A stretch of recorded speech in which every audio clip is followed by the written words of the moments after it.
was just told that alcohol or sugar, that granulated sugar or powdered sugar comes from sugar cane. Some of it comes from Hawaii and other places around the world. It's imported here to the United States.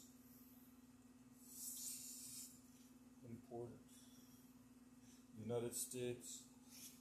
And they put it, people are addicted to sugar. They have to have sugar in all their recipes, all their flour, all their breads, all their coffees, all their cereal. They have to have sugar in just about everything they might make in their recipes. It usually requires sugar, brown sugar, white sugar, and whatever other sugars there are, corn syrups, other syrups. And some say that it's a substitute for alcohol.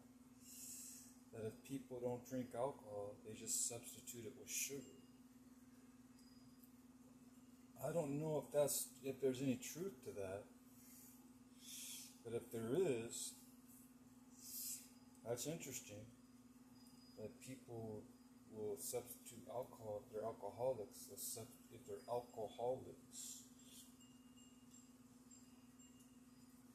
they'll substitute it with sugar, with sweet substances. The only thing that's sweet, even if it doesn't have sugar in it, it's sweet. A lot of things don't have sugar in it anymore. They claim to have zero sugar. They use other additives to make it just other sweet, artificial, synthetics. I don't know. I mean, I don't consider myself an alcoholic. I don't desire alcohol.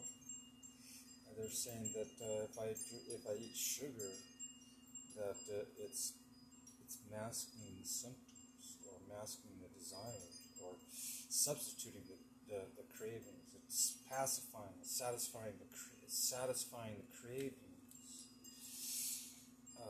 Sugar, because I guess alcohol has sugar in it, presumably. Wines, beers, hard liquor. I don't know if vodka has sugar in it. It tastes pretty bland. That's why they usually mix it with, orange juice or something else. Screwdrivers. Yeah, but I don't drink that stuff. I used to. Years ago, when I used to do bars when I was a teenager in my early 20s, we used to do bar hopping.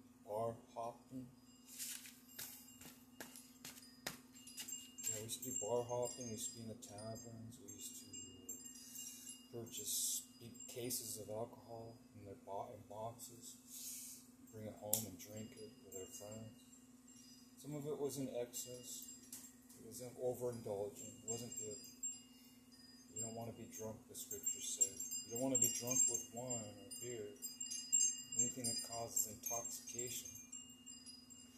They say just if you just mildly consume it, maybe a glass of wine or half a glass or something, or a bottle of beer. But people who drink, who are alcoholics, will drink not just one beer, but 2 or 3, 4, 5, 6, 7, 8, and they just keep drinking and go on binges.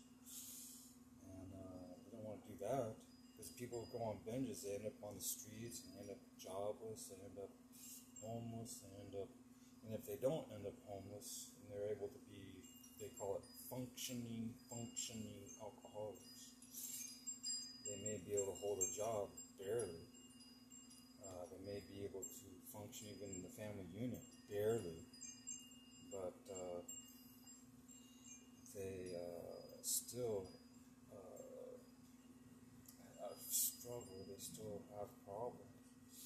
And plus, not only that, but overindulgence of anything, alcohol especially, wreaks havoc on your body and your interpersonal relationships. I'm not for alcohol, never was.